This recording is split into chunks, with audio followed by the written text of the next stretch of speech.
बिस्मिल्लाहिर्रहमानिर्रहीम अस्सलाम वालेकुम। Welcome to the English with channel students.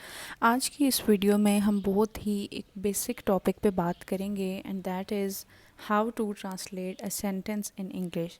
आपको कोई भी सेंटेंस अगर उर्दू में दिया जाता है तो आपको उसको इंग्लिश में ट्रांसलेट करने के क्या रूल्स होते हैं, किस तरीके से आपने फ़र्स्ट वर्ड को ट्रांसलेट करना है, सेकंड वर्ड कौन सा होगा, थर्ड कौन सा होगा। ये एग्जांपल है, ठीक है। आपको एक सेंटेंस दे दिया गया है, आपने इसको ट्रांसलेट करना है इंग्लिश में।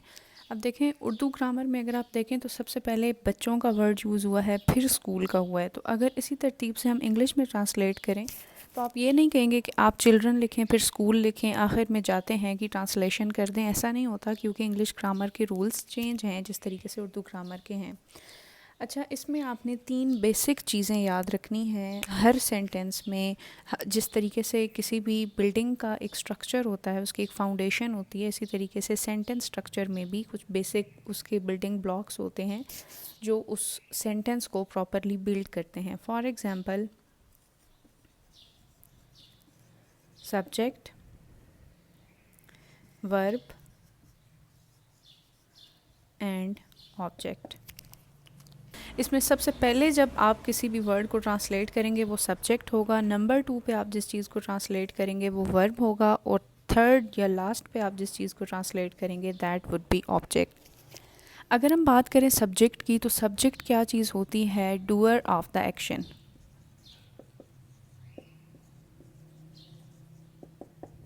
राइट।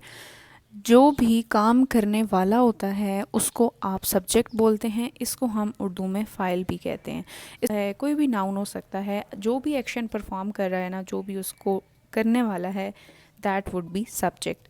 फॉर एग्ज़ाम्पल, बच्चे स्कूल जाते हैं। इस सेंटेंस में डूअर कौन है, काम करने वाला कौन है, स्कूल कौन जा रहा है, बच्चे, तो that would be subject. Second one is verb. Verb क्या चीज़ होती है? वर्ब को हम उर्दू में बोलते हैं काम, ठीक है। अब वर्ब जो है that is basically an action. यहाँ पे वर्ब की डेफिनेशन कंप्लीट नहीं होती। वर्ब किसी एक्शन को भी कहते हैं और वर्ब किसी स्टेट को भी कहते हैं। बचपन में जो डेफिनेशन पढ़ाई जाती है कि जो भी कोई काम होता है या कोई भी एक्शन होता है उसको वर्ब कह देते हैं, और बच्चे इसी को इसकी कंप्लीट डेफिनेशन समझ लेते हैं। तो वर्ब जो है वो एक्शन भी होता है और कोई भी स्टेट ऑफ द बीइंग भी होती है। एक्शन क्या है? कोई भी काम है। अब इस सेंटेंस में तो आपको काम नज़र आ रहा है, बच्चे स्कूल जाते हैं, जाना क्या है? काम है, एक एक्शन हो रहा है, यानी बच्चे स्कूल जा रहे हैं तो बच्चों का स्कूल जाना यहाँ पे एक काम है, एक एक्शन है। इट मीन्स जाना यहाँ पे क्या है? वर्ब है।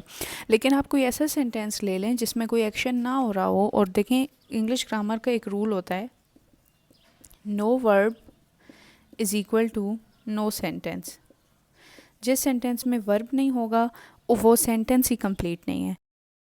अब इस सेंटेंस में अगर आप देखें तो इसमें कोई एक्शन आपको नज़र नहीं आ रहा, इसमें कोई भी एक्शन परफॉर्म नहीं हो रहा। ये नहीं लिखा हुआ कि लड़की खाना बना रही है, लड़की सबक याद कर रही है, वो पढ़ रही है, ऐसा कोई एक्शन इसमें मौजूद नहीं है। लेकिन this is a proper sentence, ये सेंटेंस के रूल्स पे पूरा उतर रहा है, इसको आप सेंटेंस कह सकते हैं। लेकिन अगर मैं देखूँ तो उसमें वर्ब नहीं है। तो देखें, इसमें एक स्टेट है। क्या स्टेट है? लड़की हूँ, यानी बीइंग अ गर्ल। मैं एक टीचर हूँ तो मैं एक स्टूडेंट हूँ। सुबह हो गई है, शाम हो गई है, तो ये वो तमाम सेंटेंसेस हैं जिनके अंदर एक्शन नहीं है लेकिन इनके अंदर स्टेट मौजूद है। तो इसलिए ये छोटी सी टिप आपको यहाँ पे दी है कि वर्ब की जो प्रॉपर डेफिनेशन है वो ये है कि अगर कोई काम हो रहा है तो वो तो वर्ब है ही है, लेकिन जो स्टेट है, जो किसी भी चीज़ का होना है, किसी स्टेट में होना है, that is also known as verb, right. तो सेकंड नंबर पे सेंटेंस में हम जिस चीज़ को ट्रांसलेट करते हैं वो वर्ब होता है। ऑब्जेक्ट को उर्दू में हम बोलते हैं मफूल। ऑब्जेक्ट क्या होता है? कोई भी ऐसी एंटिटी, कोई भी वो चीज़, anything upon which the action is being perform, ठीक है। तो कोई भी ऐसी चीज़ जिस पर हम एक्शन परफॉर्म करते हैं उसको हम ऑब्जेक्ट कहते हैं। ज़रूरी नहीं है ये सब सेंटेंसेस में हो, सब्जेक्ट का होना भी हर सेंटेंस में ज़रूरी नहीं है, लेकिन वर्ब का होना हर सेंटेंस में ज़रूरी है। और वो क्यों ज़रूरी है? सिंस आई टोल्ड यू कि no verb is equal to no sentence, that's why verb के बगैर कभी भी सेंटेंस कंप्लीट नहीं होगा। लेकिन आपको मोस्ट ऑफ द टाइम ऐसे सेंटेंसेस नज़र आएंगे जिनमें सब्जेक्ट भी नहीं होगा, ऑब्जेक्ट भी नहीं होगा, but still it can be a sentence. तो ऑब्जेक्ट क्या चीज़ होती है? जिसके ऊपर एक्शन परफॉर्म हो रहा होता है। फॉर एग्जांपल, बच्चे इसमें सब्जेक्ट थे, जो काम करने वाले थे। जाते हैं इसमें वर्ब था, जो काम हो रहा था। और बच्चे कहाँ जाते हैं, बच्चे स्कूल की तरफ जा रहे हैं। ठीक है, एक यहाँ पे क्या हो जाएगा, ऑब्जेक्ट हो जाएगा, this is subject and this is verb.